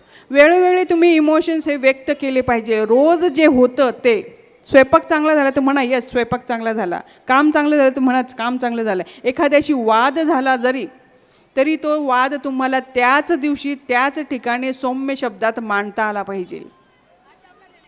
तेव्हाच मनाची पाटी ही कोरी राहते. नाही तर भांडण झालं आहे आठवड्यापूर्वी आणि तुम्ही त्याला महिनाभर ते मनामध्ये धरून ठेवतात. काही लोक भांडतात खूप छान, इतकं छान भांडतात की प्रत्येक वेळेस मीच जिंकतो. काय पती पत्नींचं असतं, प्रत्येक वेळेस मी जिंकतो. कसा, मी भांडतो किती छान. काय लक्षात घ्या, समजा पती पत्नीचं नात्यामध्ये जर भांडणं होत असतील आणि एक कायम नमता घेतो आणि एक कायम भांडत राहतो नम्रता ही आयुष्यात खूप महत्त्वाची आहे. एक जर कायम आयुष्यभर जिंकत राहिला तर तुम्ही समजून घ्यायचं की माझी पत्नी माझ्यापासून वेगळी झालेली आहे. आणि पत्नी जर कंटिन्यू वादामध्ये जिंकत असेल तर समजून घ्यायचा माझे पती आता माझ्याजवळ राहिलेले नाही आहेत. काय त्याच्यामुळे प्रत्येकाला त्या प्रसंगातून ज्या वेळेला आपल्याला कळतं, तुमचं अंतर्मन तुम्हाला सांगतं आहे की यस ही माझं चुकलेलं आहे, तरी पण आपण आपलं झुकतं माप घेत नाही. विनम्रता विद्या विनयने शोभते ते याच्यासाठीच म्हणतात. ज्या वेळेला भांडणं होतात, भांडणं झाल्यानंतर प्रत्येक वेळेला मी कसं बरोबर हे तुम्ही सांगू शकत नाही. विनम्रता ही पाहिजे. विनम्रता नसेल तर ते नातं तुटतं. सध्या IT कंपनीमध्ये काम करणारे अनेक घटस्फोटित मुलं मुली येतात. आणि गंमत म्हणजे अशी आहे, अनेक उदाहरणं मला तुम्हाला देता येईल की फक्त इगो, त्यांचा अहंकार जो असतो, आणि अहंकार पण कोणाचा, आईवडिलांचा, मुला मुलीचा अहंकार नाही. फक्त आईवडिलांच्या अहंकारामुळे अनेक जण संसार हे तुटत आहेत. त्याच्यामुळे तुम्हाला ह्या भावना वेळोवेळी व्यक्त करता आल्या पाहिजे. भावना जर व्यक्त केल्या आणि मी चुकू शकतो ही जर छोटीशी गोष्ट तुम्ही ॲक्सेप्ट केली तर निश्चितच तुम्ही आयुष्यातील सगळ्या समस्यांचं सोल्युशन आहे. तुमचे सगळ्यांशी संबंध चांगले राहतात आणि जीवन परिवर्तन हे निश्चितच होतं. आता आठवणी, बऱ्याच वेळा आपण एकांतात असतो तर तुम्हाला काय आठवतं हे खूप महत्त्वाचं आहे. तुम्ही कुठल्या आठवणीमध्ये रमतात, कुठल्या आठवणींचं रवंत करतात. चांगल्या आठवणी केल्या तर चांगले हार्मोन्स तयार होतात, वाईट आठवणी जर काढल्या तर रडत बसतात. स्ट्रेस लेव्हल वाढतो, कॉर्टिसॉल वाढतो. आनंदी आठवणी, त्याच्यामुळे सगळ्यात महत्त्वाचं आठवणी ह्या चांगल्याच ठेवा. ज्या गोष्टी तुम्हाला त्रासदायक आहेत त्या तुम्हाला वेळोवेळी विसरता आला पाहिजे. अहंकाराचं विसर्जन म्हणजे विवाह असतो. अहंकाराचं विसर्जन म्हणजे नातेसंबंध असतो. अहंकाराचं विसर्जन जर तुम्हाला करता आलं तर आयुष्य हे निश्चितच आनंदी होतं. आणि सगळ्यात शेवटचं आणि महत्त्वाचं आहे, ब्रेन हा हेल्दी कसा ठेवायचा. ब्रेन हेल्दी ठेवण्यासाठी काय आहे, सगळ्यात पहिले इमोशनल इंटेलिजन्स, ज्याला सायकोलॉजीमध्ये म्हणतात. इमोशनल इंटेलिजन्स म्हणजे काय, माझ्या भावना मला माहीतही आहेत आणि मला समोरच्यासुद्धा व्यक्तीच्या भावना कळत आहेत. इमोशनल इंटेलिजन्स वाढवण्यासाठी सगळ्यात महत्त्वाचं वेळोवेळी आपल्या भावना व्यक्त करणं खूप महत्त्वाचं आहे. एखाद्याने छान साडी घातली तर म्हणा साडी छान घातली. एखाद्याने स्वयंपाक चांगला केला तर म्हणा स्वयंपाक चांगला आहे. एखाद्याने काम चांगलं केलं तर यस म्हणा काम चांगलं केलं आहे. तेही चार चौघात म्हणा. कोपऱ्यात अभिनंदन, व्हॉट्सॲप ग्रुपवर अभिनंदन लोक करत नाही. ॲप्रिशिएट करायचं तर चार चौघात करा. तुम्ही जर एखाद्याचा इन्सल्ट चार चौघात केला असेल तर चार चौघातच माफी मागण्याची पण क्षमता तुमच्यात पाहिजे. हा खूप मोठा विषय आहे. सगळ्यांसमोर एखाद्या वेळेस इन्सल्ट झाला तर व्यक्ती इतके दिवस ते आपल्या मनामध्ये साठवून ठेवते आणि त्याचे रिझल्ट्स हे वेगवेगळे येतात, बॉडीवर त्याचे वेगवेगळे इफेक्ट पडतात. म्हणून इमोशनल इंटेलिजन्स वाढवा. ज्या ज्यावेळी जे जे वाटतं ते मनसोक्त जगता आलं पाहिजे तुम्हाला. कधीही ज्या दिवशी जो वाद झाला आहे त्याच दिवशी तो डिलीट मारता आला पाहिजे तुम्हाला. ही सगळ्यात महत्त्वाची गोष्ट आहे. दुसरी गोष्ट आहे, नेहमी खरं बोला. ज्यावेळेस तुम्ही खोटं बोलतात ना ब्रेनमधली उष्णता वाढते आणि जे सपोर्ट सिस्टीम असतात ब्रेनच्या ते त्रासदायक होऊन जातं. कठोपनिषदामध्ये सांगितले श्रेयस आणि प्रेयस या संकल्पना सांगितल्या आहेत. श्रेयस आणि प्रेयस म्हणजे काय, जी गोष्ट प्रेयस ही संकल्पना काय आहे, शॉर्टकट माणसाला यश पाहिजे असतं. शॉर्टकट तुरंत लगेच तात्काळ, आणि माणूस शॉर्टकट मार्गाने यश मिळवायचा प्रयत्न करतो. आणि श्रेयस हे कठीण मार्गाचं आहे. समजा आपल्याला कळतं की व्यायाम करणं हे शरीरासाठी चांगलं आहे पण तरी आपण करत नाही. आपण शॉर्टकटच निवडतो, प्रेयस संकल्पना निवडतो. श्रेयस आणि प्रेयसमध्ये नेहमी तुम्हाला श्रेयस ही संकल्पना जर निवडता आली तर निश्चितच तुम्हाला, म्हणजे खोटं बोलणं ही खूप मोठी समस्या आहे जगामध्ये. आणि दुसरं आहे अहंकार. या दोन्ही गोष्टी जर तुम्हाला निग्लेक्ट करता आल्या तर प्रसन्नतेचं रहस्य हेच आहे. ज्यावेळेस आणि पद आणि खुर्ची सोडून तुम्हाला जगता आलं पाहिजे. तुम्ही कॉलेजमध्ये प्राध्यापक आहात तेवढं पुरतीच, पण ज्यावेळेस तुम्ही बाहेर समाजात मिसळतात त्यावेळेस तुम्ही सर्वसामान्य लोक म्हणून मिसळता आला पाहिजे. तुम्ही एखाद्या संस्थेचे अध्यक्ष असाल, त्या संस्थेमध्ये तुम्ही अध्यक्ष आहात, तुम्हाला ते पद सोडून बाहेर लोकांमध्ये सहजतेने वागता आलं पाहिजे. आता माझ्याकडे एक अल्झायमर झालेलं पेशंट आलेलं होतं. ते म्हणाले की मॅडम माझे सासरे आयुष्यभर इतके कडक होते, इतके नियम पाळणारे होते, पण आता काय झालं आहे काय माहिती म्हणे, दारावरून DJ गेला की डायरेक्ट बाहेर येऊन नाचतात. काय झालं असेल, त्यांचं काय करायचं म्हणे, आम्ही हा दरवाजा बंद कर तो दरवाजा बंद कर, आणि ते बाबामध्ये नाचतात. मला थोडंसं हसू आलं. त्याच्यानंतर मी त्यांचा इतिहास विचारला काय काय काय काय. त्यावेळेस असं कळालं की ते आयुष्यभर स्वतःला त्यांनी एका चाकोरीबद्ध आयुष्यातच स्वतःला बांधून ठेवलं होतं की नाही मी असा अध्यक्ष आहे, मी हे करू शकत नाही. मला लोक काय म्हणतील. लोकांना तुमच्याविषयी विचार करायला फक्त तोच दिवस असतो आणि तोच लोक तुमच्याविषयी 2 ते 5च मिनटं विचार करतात. लोकांना वेळच नाही हो तुमच्याविषयी विचार करायला की हा अध्यक्ष का बरं नाचतोय. काय ज्या ज्या वेळेला आपल्याला जे जे करावंसं वाटतं ते ते करून पाहिलं आहे. भावना ह्या दाबूच नका. नाचा असं वाटतं नाचा. काय त्याच्यानंतर त्यांच्याशी त्या बाबांशी मी जेव्हा संवाद साधला त्यावेळेस त्या बाबांनीच असं सांगितलं की मी कायम माझ्या भूमिकेतच राहिलो. मला हे काय म्हणतील, मला ते काय म्हणतील, मला ते काय म्हणतील, म्हणून मला आता आहे ना म्हणे DJ आला का मला नाचावंसं वाटतं. म्हणजे ज्या ज्या वेळेस भावना ह्या दडपल्या जातात त्या या ना त्या पद्धतीने त्याचं रूपांतर हे मानसिक आजारात होतं. आणि सगळ्यात महत्त्वाचं आहे तुम्हाला एखादा छंद पाहिजे मन प्रसन्न ठेवायचं असेल तर चित्रकला, मोबाईल पाहणे, TV पाहणे हा छंद नाही आहे.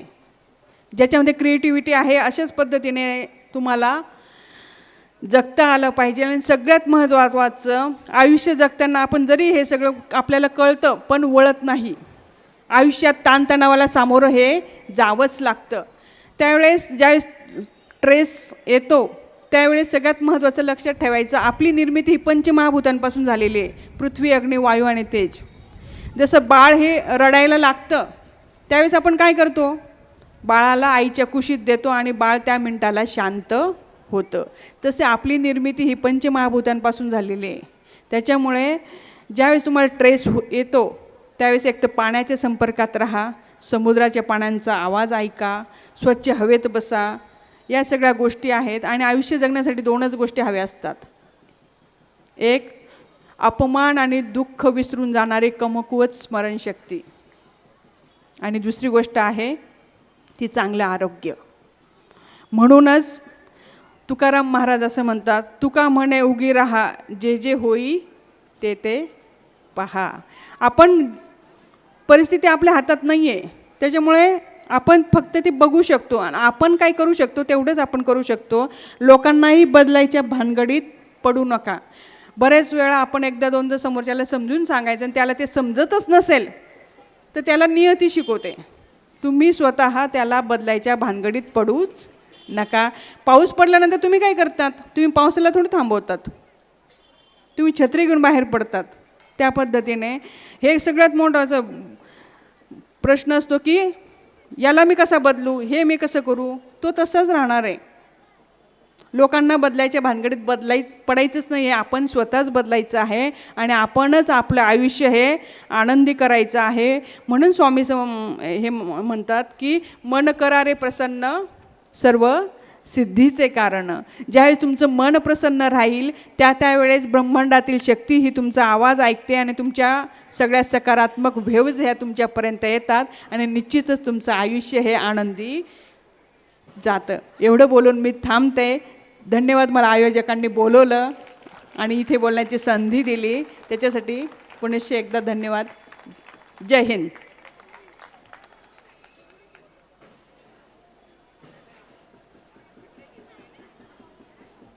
नमस्कार. विचार बदला, तुमचं सगळं जीवन जे आहे ते बदलेल. सकारात्मक दृष्टिकोनातून विचार करा. सकारात्मक दृष्टिकोनातून जर तुम्ही विचार केला तर तुमचं जीवन जे आहे ते संपन्न होईल असा महत्त्वाचा संदेश देणारा आणि विविध उदाहरणासहित आणि मानसशास्त्रीय दृष्टिकोनातून त्यांनी जे काही विवेचन केलेलं आहे तर त्याबद्दल मी प्राध्यापिका सौ वैशाली पाटील यांचं आभारी आहे. वसंत व्याख्यानमालेच्या वतीने मी त्यांचे आभार मानतो.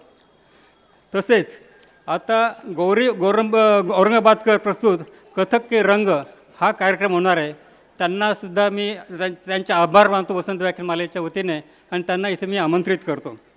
तसेच श्री संदीप भडकावकर यांचे चित्रप्रदर्शन आपण आता मधला जो की 5-10 मिनटाचा वेळ मिळेल तर त्याच्यामध्ये आपण सर्वांनी ते पाहावं आणि त्यांनी जे काही चांगले चित्र काढलेले आहेत तर त्यांची चित्रकला बघावी आणि त्यांच्याशी हितगुज साधावा असं मी वसंत व्याख्यानमालेच्या वतीने सांगतो. उद्या अर्जुन सिंग बग्गा स्मृती व्याख्यान आहे.